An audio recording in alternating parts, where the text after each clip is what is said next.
Hello, good morning, and welcome to the Prado Museum in Madrid, Spain. We're continuing our Wednesday morning series of short conversations in English, thanks to the help of the American Friends of the Prado Museum. The American Friends is a nonprofit organization dedicated to supporting the museum and helping share the treasures in this collection in as many ways as we can, in a number of different projects, like this one. And today we have the pleasure of being in one of the newly rearranged 19th century rooms. The collection of 19th century painting at the Prado is the largest in size, but at the same time, it's perhaps the least well known in the museum.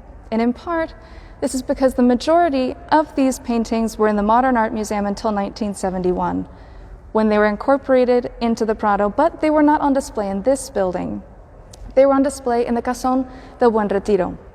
The Casón is another building on the Prado's campus, and today you can find the museum's amazing library there.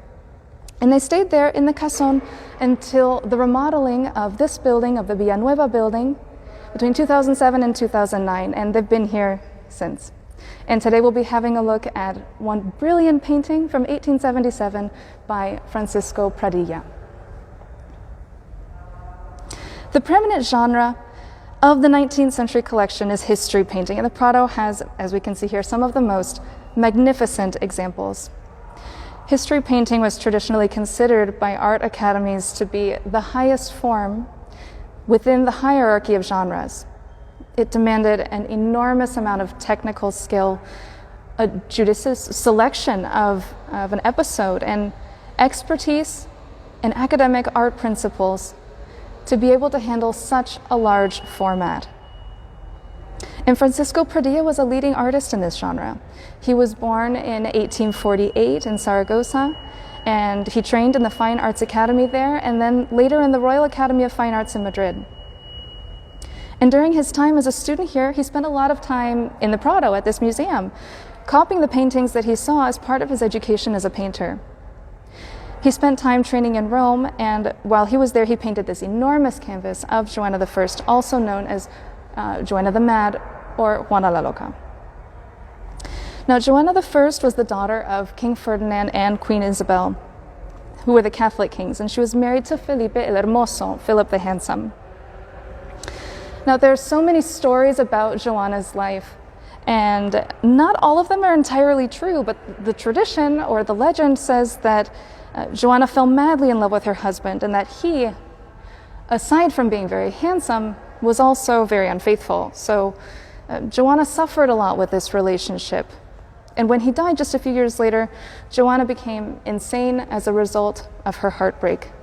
And because of this condition, her father, Ferdinand, sent her to a convent and ruled on her behalf. So Joanna was really only nominally queen, and she had no prominent role in government. And it seems that she didn't even have control over her own life. After her father passed away, her son, Charles I of Spain, Charles V of Germany, continued to rule in her place, and she remained in the convent. Now, more recent studies are hesitant to categorize Joanna in this simplistic and dramatic way, and even question if she suffered any mental illness at all. The reasons for her confinement may have been much more politically motivated than the legend would have us think.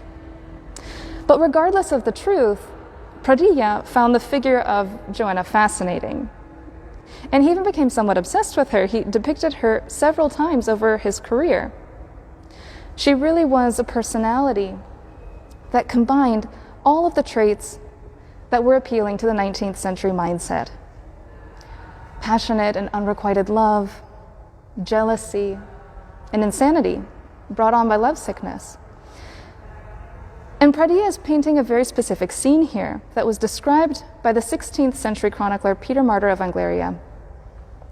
This is when the funeral procession brought Philip's body from Burgos to Granada, where he would be buried. The group would travel at night and stop to rest in monasteries during the day along the way, where they would hold funerals in the different towns that they passed through. And the chronicler reported that Joanna was very jealous, and she did not want any woman to be near the body. And at one point, when she realized that they had stopped in a convent with nuns, she ordered that the whole entourage leave and hold the funeral of that day outdoors. Yeah, we can see the convent right there. And so this is what we are seeing, the outdoor funeral with the convent in the background. And if we look at the whole scene, we can see that Joanna really dominates the scene. She's wearing a black velvet dress and a veil. And if we get close, we can see that she actually has on 2 wedding rings, and all of this indicates her status as a widow.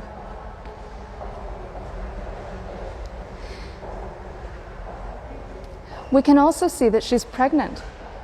We can see a little bit of a bump in her stomach. And she would have been carrying her daughter at this time, Catalina of Aragon.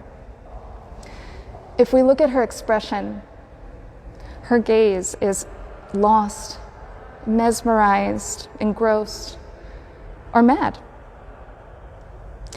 And notice the details of the flames of the candles. If we come over here, we can see the flames, and we can imagine the wind, the cold of that day, the biting winter cold. Although it doesn't seem like Joanna is noticing this temperature at all. She also doesn't notice the discomfort of the rest of her company. If we look at the faces of the entourage that are sitting here, they show a mixture of boredom, resignation, fatigue. The intensity of the landscape and the atmosphere really adds to the emotional tension of the scene, which we could describe as ominous, broody, unsettling, even ghostly. And Pradilla achieves this highly realistic representation with extensive and defined. It's paused. Yeah, continue, please. Okay.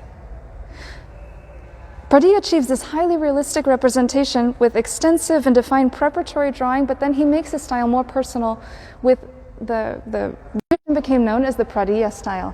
Let's get close and look at a detail of this. Look, for example, at the precise way that he paints the handles of the bier, which is the stand that the casket is resting on, or the hands of this person here. And then we can compare that to the unrestrained and abundant painting in the flames. They're saying the video is getting paused.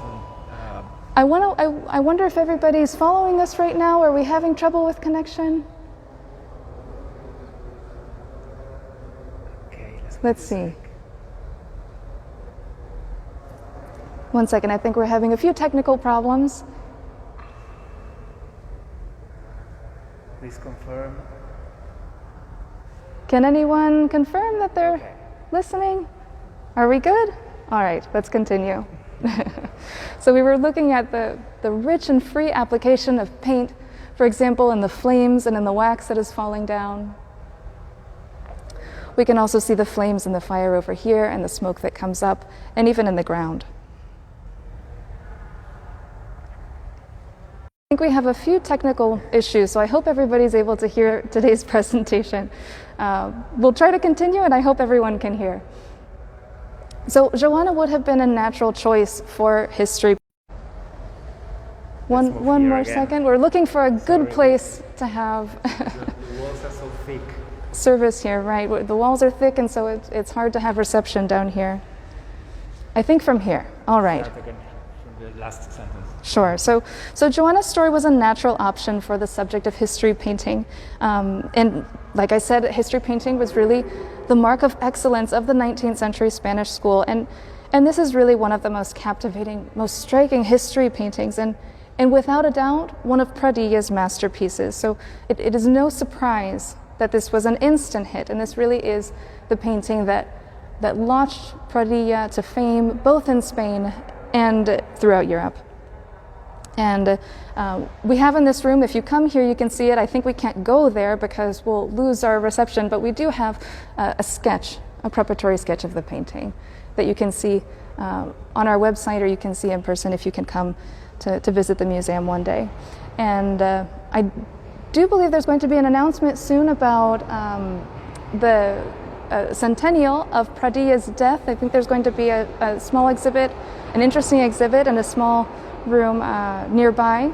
So hopefully we'll have a new announcement on the website about that soon. And thank you so much for joining us today. I hope you've enjoyed having a few minutes of looking at this wonderful masterpiece by Pradilla.